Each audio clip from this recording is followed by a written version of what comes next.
দিনের সবথেকে বড় খবরে আমরা রয়েছি ভারতের হাতের মুঠোয় চাঁদ, চাঁদের বুকে ইতিহাস ভারতের। ঘড়ি মিলিয়ে চন্দ্রবক্ষে নামলো চন্দ্রযান-3। চাঁদের দক্ষিণ মেরুর কাছে অগম্য স্থানে পৌঁছে গেল ভারত। মহাকাশ বিজ্ঞানে নতুন ইতিহাস রচনা করলো ভারত।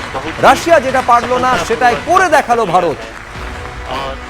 अभी हम वर्टिकल डिसेंट फेज में आ चुके हैं, जिसकी शुरुआत भी बहुत ही अच्छे ढंग से हो चुकी है।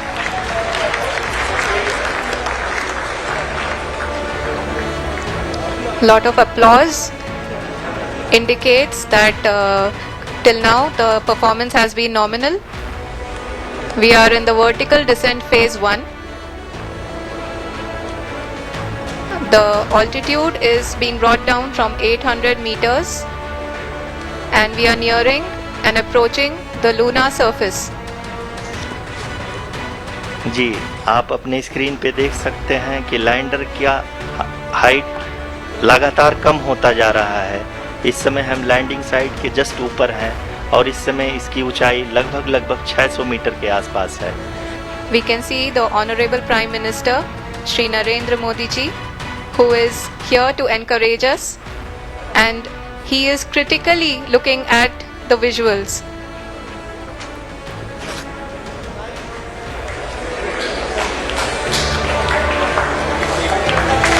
जी हाँ,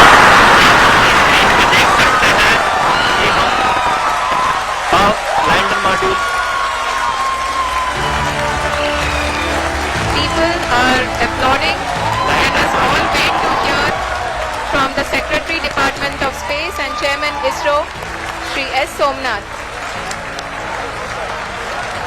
लैंडर मॉड्यूल पूरी तरह से কোন দেশ যেটা পারল না যা করে দেখালো ভারত, সেই গর্বের মুহূর্ত, সেই সাফল্য উদযাপিত হচ্ছে গোটা দেশে। শাঁখ বাজিয়ে, ঢাক ঢোল বাজিয়ে উদযাপনের সেই মুহূর্ত বিভিন্ন জায়গার ছবি রেখেছি আপনাদের সামনে।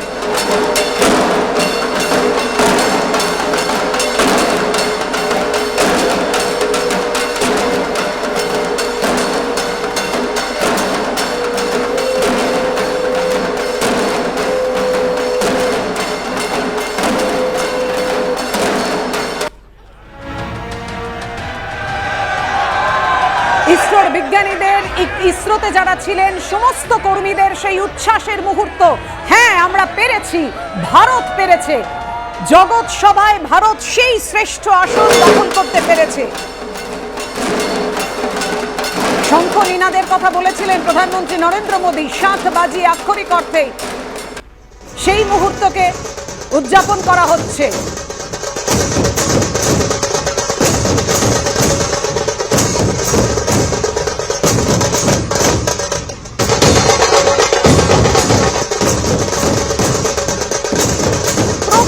রাজ্যে যে যার মতো করে সেই মুহূর্ত উদযাপন করছে। কলকাতায় সাউথ সিটি মলের ছবি আপনারা দেখছেন। চাঁদের দেশে ভারত মহাকাশ বিজ্ঞানে নতুন ইতিহাস রচনা করলো। আতশবাজির মধ্য দিয়ে উদযাপন। মহাকাশ বিজ্ঞানের নতুন ইতিহাস ভারতে।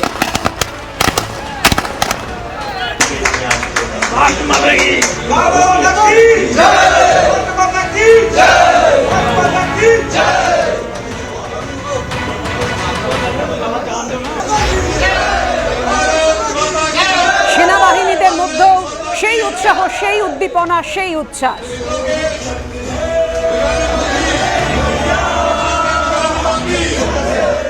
বিদেশের মাটিতে বসে এই ঐতিহাসিক মুহূর্তের সাক্ষী থাকলেন প্রধানমন্ত্রী নরেন্দ্র মোদী। এই ইতিহাস সৃষ্টি নিয়ে কি বললেন দেশের প্রধানমন্ত্রী, দেখুন।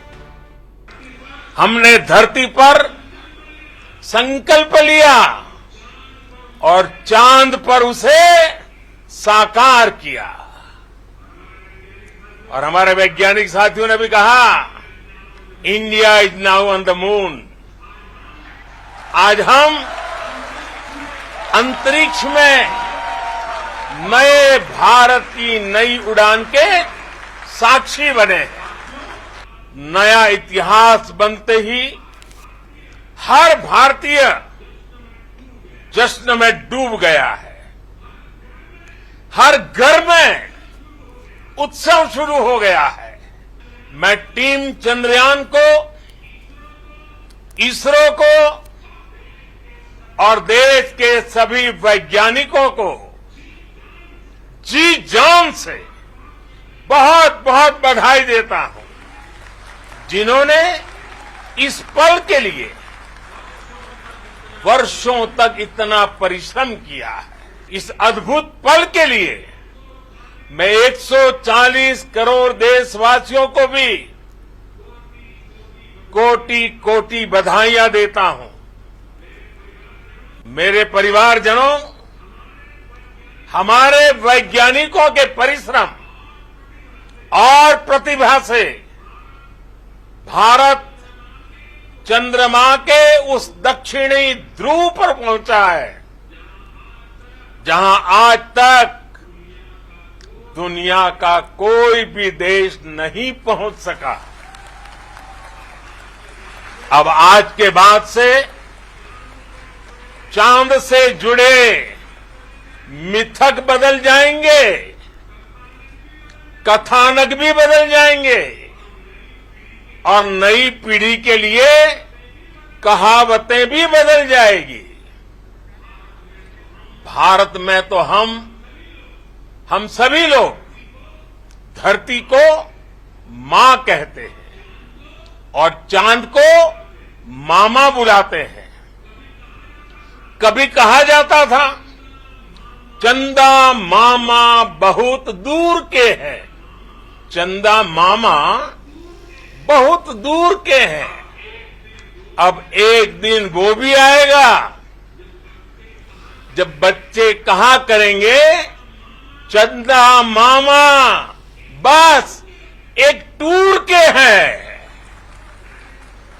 Friends, on this joyous occasion, I would like to address all the people of the world, the people of every country and region. India's successful moon mission is not just India's alone. This is a year in which the world is witnessing India's G20 presidency. Our approach of one earth, one family, one future.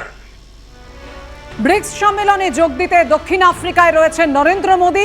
ভারতের চন্দ্র জয়ের পরই Johannesburg থেকে ইসরোর চেয়ারম্যানকে phone করে অভিনন্দন জানিয়েছেন প্রধানমন্ত্রী নরেন্দ্র মোদী।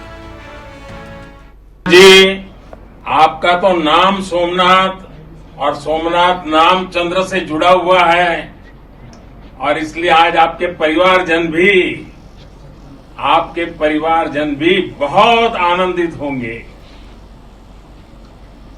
मेरी तरफ से आपको, आपकी पूरी टीम को बहुत बहुत बधाई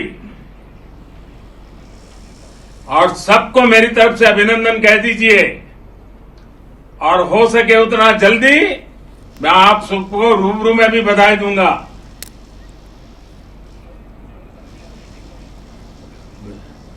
बहुत बहुत शुभकामनाएं और बहुत बहुत बधाई।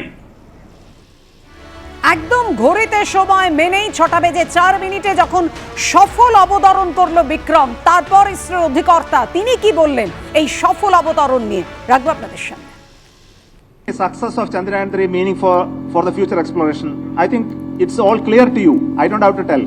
See, when it is such a tough journey for going to moon and landing, soft landing, which is very difficult for any nation to achieve today, even with the advancement of technology, and we achieving it in just two missions. The first mission had a narrow miss, and now we achieved it so perfectly. It gives confidence to configure missions to not only going to moon, going to Mars, sometimes land on the Mars, maybe in the future going to Venus and other planets, and also sometimes go beyond asteroids and others. We should think about it. I think astrophysicist অঙ্কন দাস এই মুহূর্তে আমাদের সঙ্গে রয়েছেন। আমি অঙ্কনবাবু একটা বিষয় আপনার থেকে জানতে চাইছি, ধরুন 6টা 4 মিনিটে তো ল্যান্ড করলো, এখনো পর্যন্ত 2-2.5 ঘন্টা পর ধরুন তারপরে রোভার বেরিয়ে আসবে। এইটা আপনার থেকে জানতে চাইছি, মূলত কোন কোন বিষয়টা অনুসন্ধান বিশ্লেষণ করবে রোভার, এবং ঠিক কতটা জায়গা জুড়ে তার এই কাজটা চালাবে? একদমই যেটা রোভার যেটা নেমেছে এখন ওখানে ল্যান্ডারটা যেটা নেমেছে সেটা এখন তার যে সোলার প্যানেলগুলো আছে সেই সোলার প্যানেলগুলো খুলে যাবে, সেখানে সেগুলো চার্জ নেবে। সেটা চালানোর জন্য মোটামুটি 750 ওয়াটের একটা পাওয়ার দরকার। সেই পাওয়ারটা গেনটা যতক্ষণ আমার ঠিকঠাক মতো হবে তারপরে ও কিন্তু আস্তে আস্তে অপারেশনটা শুরু করবে। আর এই সময়টা কিছুটা টাইম নেবে, কারণ ও যে ল্যান্ড করলো, যে রেগোলিথগুলো যেটা ছিল সেটা আমাদের ওপর দিকে উঠে এসেছিলো, সেই রেগোলিথগুলো আস্তে আস্তে সেটেল করবে। সেগুলো সেটেল ডাউন করে যাওয়ার পরে ওটার হেলথ চেক আপ করা হবে, সমস্ত রকম ইনস্ট্রুমেন্টগুলো কাজ করছে কিনা, আমাদের যে টেলিমেট্রিগুলো হচ্ছে সেগুলো ঠিকমতো কন্ট্রোল করতে পারছে কিনা, ব্যাঙ্গালোর থেকে যে টিম বসে রয়েছে আমাদের ইসরোর, তারা ঠিকমতো কমেন্ট পাঠাতে পারছে কিনা, এবং সেগুলো যখনই একবার ঠিকঠাক মতো করে চালু হয়ে যাবে তারপর আস্তে আস্তে ও কিন্তু সেটাকে আস্তে আস্তে রোভারটাকে ও ছেড়ে দেবে আস্তে আস্তে, এবং রোভারটা কাজ করতে শুরু করবে। চাঁদের মাটিতে ভারত আর বিজ্ঞানীদের অভিনন্দন জানিয়েছেন মমতা বন্দ্যোপাধ্যায়। মহাকাশের সুপার লিগে ভারত, বিজ্ঞানীদের শুভেচ্ছা জানিয়ে মুখ্যমন্ত্রী টুইট করেছেন, রেখেছি আপনাদের সামনে। এবিপি আনন্দর পর্দায় দেখতে পাচ্ছেন আপনারা মুখ্যমন্ত্রীর সেই টুইট, শুভেচ্ছা বার্তা বিজ্ঞানীদের। আমি আপনার কাছে যেটা জানতে চাইবো, সত্যি আমরাই পারলাম, আমরাই প্রথম, এটা তো কম অহংকারের কম গর্বের নয় তো? এত যে পরিশ্রম, এত যে কষ্ট, এত যে সাধনা, এটা বোধহয় একটা মাইলস্টোন আমরা রাখলাম যে সত্যি যদি লক্ষ্যে স্থির থাকা যায় তাহলে সাফল্য আসবে। তো এরপর কি? এখন এরপর যেটা আজকে এই বলা যেতে পারে এটা বিজ্ঞানের সূর্যোদয় হলো ভারতবর্ষে, তার কারণ আমরা এই যে চাঁদে যে সময় ল্যান্ডিং হলো তারপরেই সূর্যোদয় হবে এবং আগামী 14 দিন সেখানে সূর্যের আলো থাকবে। তো বলা যেতে পারে যে ভারত এই যে ল্যান্ডিং করে ভারত এটা প্রমাণ করে দিল, ইন্ডিয়ান স্পেস রিসার্চ অর্গানাইজেশন এটা প্রমাণ করে দিল যে স্যাটেলাইটের পাশাপাশি সে ল্যান্ডিং মডিউল বা ল্যান্ডিং টেকনোলজিতেও ধীরে ধীরে এবং খুব সুনির্দিষ্টভাবে পারদর্শী হয়ে উঠেছে। এর পরবর্তী যে ধাপগুলো, এর পরবর্তী যখন রোভার চার্জড আপ হবে বা ল্যান্ডারে যাবতীয় যা ইনস্ট্রুমেন্ট লাগানো আছে সেগুলো বেসিক্যালি যেটা করবে যে চাঁদের এই যে যেখানে ল্যান্ডারটা নেমেছে তার চারপাশে বেশ কিছু প্রপার্টি স্টাডি করবে, সেখানকার অ্যাটমসফিয়ার কীরকম স্টাডি করবে, সেখানকার প্লাজমা কিভাবে চেঞ্জ হচ্ছে স্টাডি করবে, সেখানকার স্পেকট্রোমেট্রি করবে আলফা পার্টিকেল দিয়ে। তার এর কারণগুলো হচ্ছে এগুলো প্রত্যেকটা পরবর্তী মিশনের সাথে ইন্টারলিঙ্কড, কারণ আমরা যদি রেডিও কমিউনিকেশান করতে চাই আমাদের প্লাজমা বা সেখানকার আয়নমণ্ডলের কী তারতম্য সেটা জানা দরকার। আমরা যদি পরবর্তীকালে এখন যে ইনসিটু মেজারমেন্টগুলো হলো, পরবর্তীকালে সত্যিই যদি আমরা খনিজ পদার্থ সেগুলোকে তুলে আনার চেষ্টা করি বা আমরা যদি কোর ড্রিলিং করি তার জন্য যন্ত্রপাতি, তো তার আগে আমাদের পুঙ্খানুপুঙ্খ টোমোগ্রাফি, ম্যাপিং, সেখানকার স্পেকট্রোমেট্রি এগুলো হুবহু জানা প্রয়োজন। এবং এই বিষয় মানে আমার উৎসুক খুব ছাত্র মন জানতে চাইছে যে যেটা কোনো দেশ পারলো না, রাশিয়াও পারলো না, সেই চমৎকারটা ভারত কিভাবে দেখালো বলতে পারেন? কি ছিল সেই রহস্য, কি ছিল সেই?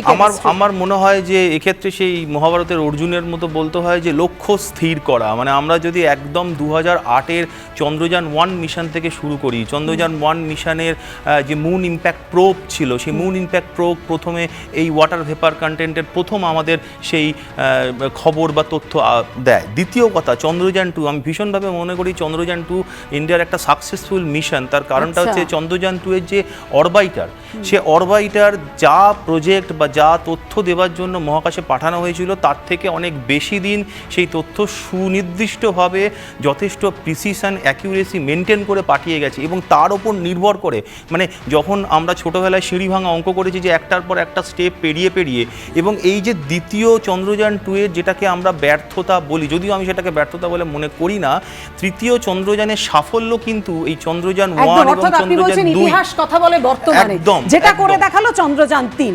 তাহলে চাঁদ নিয়ে, কারণ যেটা প্রধানমন্ত্রী বলেছেন যে চন্দ্রমামার দূরে নয় এবার ট্যুর হবে, তা নিয়ে আমাদের আরো অনেক কথা জানার রয়েছে। বিজ্ঞানীদের কাছ থেকে ফিরবো ছোট্ট একটা বিরতির পর, সঙ্গে থাকবেন আপনারা। Lander module